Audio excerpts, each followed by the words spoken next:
तो ये दोस्तों बेहतरीन सा शिकार हुआ है। गांठ में फंसा दिए इसे डोर को, देखते हैं निकलता है कि नहीं। लाइव चाल देखिए आप लोग, ये देखिए हड्डी पड्डी सब उखाड़ दी है भैया। और भाई की डोर घाट पे फंसा दी है मछली, देखो आती है कि नहीं। लाइव शिकार देखिए आप लोग, और प्यारा सा कमेंट करिएगा दोस्तों कि आती है कि नहीं। ज़्यादा फंसा दिस क्या। कल ऐसे ही मेरी डोर यहाँ फंस फंस के उतरी है मछली, लग रही लगन है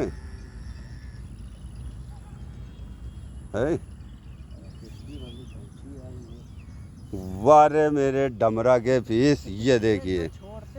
हाँ, ये डमरे का पीस लगा दोस्तों, देखिए कितनी बेहतरीन पीस। अभी ना ये देखिए, आखिरी में छोड़ दिएगा।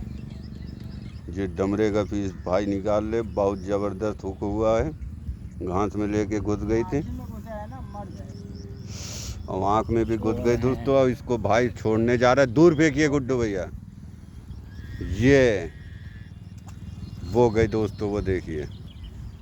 क्योंकि इतनी छोटी मछली हम लोग फेंक देते हैं, थी 200 ग्राम तक के, खाते नहीं हैं हम लोग।